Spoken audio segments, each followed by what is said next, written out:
പശ്ചിമേഷ്യയിലെ ഏറ്റവും വലിയ ടെക്നോളജി പ്രദർശനങ്ങളിൽ ഒന്നായ വെബ് സമ്മിറ്റ് ദോഹയിൽ സമാപിച്ചു. ലോകത്തുടനീളമുള്ള നിക്ഷേപകരും സംരംഭകരും മേളയിൽ പങ്കെടുത്തു. വെബ് സമ്മിറ്റ് നടന്ന ദോഹ എക്സിബിഷൻ ആൻഡ് കൺവെൻഷൻ സെന്ററിൽ നിന്ന് അബ്ബാസ് മുഹമ്മദ് തയ്യാറാക്കിയ റിപ്പോർട്ട്. ടെക് ലോകത്തെ വമ്പന്മാരെല്ലാം ഒത്തുചേർന്ന വെബ് സമ്മിറ്റിന് ദോഹയിൽ സമാപനമായിരിക്കുകയാണ്. ലോകത്തുടനീളമുള്ള 30,000-ലേറെ പേരാണ് ഈ വെബ് സമ്മിറ്റിൻ്റെ ഭാഗമായത്. 1600-ലേറെ കമ്പനികൾ, ഗൂഗിൾ, മൈക്രോസോഫ്റ്റ് അടക്കമുള്ള വലിയ വലിയ കമ്പനികൾ ഈ മേളയുടെ ഭാഗമായി.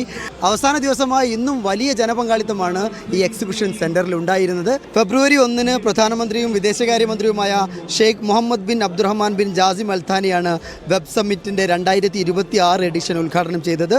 അദ്ദേഹം നിർണായകമായ 2 പ്രഖ്യാപനങ്ങൾ കൂടി ഈ അദ്ദേഹത്തിൻ്റെ ഉദ്ഘാടന പ്രസംഗത്തിൽ നടത്തുകയുണ്ടായി. ഒന്ന്, ഓൺട്രപ്രണേഴ്സിനെയും അതുപോലെ നിക്ഷേപകർക്കും 10 വർഷത്തെ റെസിഡൻസി പ്രോഗ്രാമാണ്. അതുപോലെ തന്നെ ടെക് മേഖലയിലെ വെഞ്ചർ ക്യാപിറ്റൽസിനായി $2 ബില്യൺ ഒരു ഫണ്ട് കൂടി അദ്ദേഹം പ്രഖ്യാപിക്കുകയുണ്ടായി. ഇത്തവണത്തെ വെബ് സമ്മിറ്റിന് 127 രാജ്യങ്ങളിൽ നിന്നുള്ള പ്രാതിനിധ്യം ഉണ്ടായിരുന്നു. India, Singapore, China, Poland, UK, അതുപോലെ US, പാലസ്തീൻ, ഇങ്ങനെ വിവിധ രാജ്യങ്ങളിൽ നിന്നുള്ള ടെക് മേഖലയിലെ പ്രധാനപ്പെട്ട ആളുകളെല്ലാം ഇവിടെ ഒത്തുചേരുന്ന ഒരു മീറ്റപ്പ് കൂടിയായി മാറി വെബ് സമ്മിറ്റ്. 1600-ലേറെ സ്റ്റാർട്ടപ്പുകൾ ഈ 4 ദിവസം അവരുടെ പ്രോഡക്റ്റുകളെല്ലാം ഇവിടെ ഷോക്കേസ് ചെയ്തു. ഇതിൽ 85% കമ്പനികളും ഖത്തറിന് പുറത്തു നിന്നുള്ളതായിരുന്നു ഏറ്റവും പ്രധാനപ്പെട്ട കാര്യം.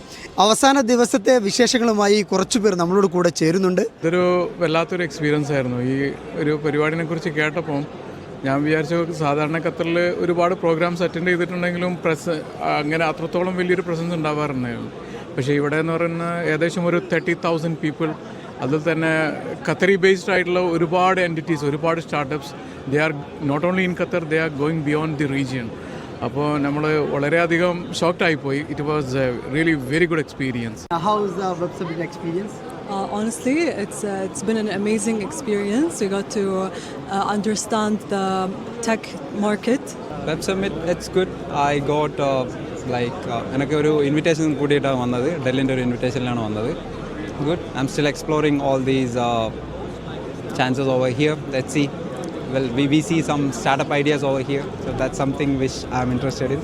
800-ലേറെ നിക്ഷേപകരും 400-ലേറെ പ്രഭാഷകരും പങ്കെടുത്ത അതിസമ്പന്നമായ മേളക്കാണ് ഖത്തറിൽ തിരശ്ശീല വീഴുന്നത്. ഇനി നവംബറിൽ ലിസ്ബണിലാണ് വെബ് സമ്മിറ്റ്. അടുത്ത തവണ 2027 വീണ്ടും ഖത്തറിൽ കാണാം. ദോഹയിൽ നിന്ന് അബ്ബാസ് മുഹമ്മദ്, മീഡിയ 1.